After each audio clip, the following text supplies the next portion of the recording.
Spoštovane članice in člani Zveze policijskih veteranskih društev Sever. Na današnji dan se spominjamo pomembnega dogodka, ko ste tedanji pripadniki slovenskih organov za notranje zadeve zavarovali demokratične procese v slovenski družbi. S tem ste omogočili, da so se ti v naslednjem obdobju intenzivno nadaljevali in razvijali, vključno s procesom osamosvojitve. S sprejetimi odločitvami in odločnim ukrepanjem je Slovenija že tedaj izkazala številne elemente neodvisnosti in suverenosti v relaciji do zveznih oblasti. V tistih dinamičnih in nepredvidljivih časih je bilo potrebno veliko modrosti in tudi veliko poguma.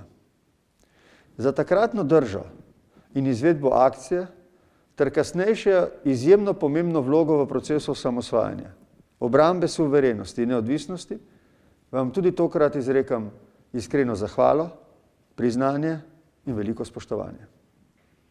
Ob tem se moramo spomniti vsakega posameznika, ki je kot aktivni ali rezervni pripadnik organov za notranje zadeve ali kot prostovoljec, ki je sodeloval z vami, bistveno prispeval k uspehu akcije in pri kasnejši obrambi samostojne in suverene Slovenije.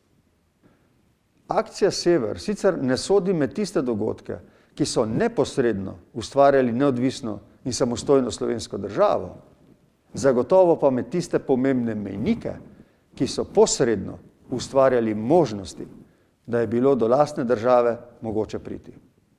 V tem smislu si zasluži zelo opazno mesto v našem kolektivnem zgodovinskem spominu. Spoštovane veteranke in veterani, vaše vztrajno zavzemanje za uresničevanje vrednot, na katerih so temeljili demokratični procesi in osamosvojitev Slovenije, je neprecenljivo. In eni ključnih vrednot sta mir in varnost, ki nista samoumevni. Za njih si je potrebno prizadevati vsak dan. Vi to veste najbolje. Pri uresničevanju vašega plemenitega poslanstva in uresničevanju zastavljenih ciljev vam želim tudi v prihodnje veliko uspehov. Srečno!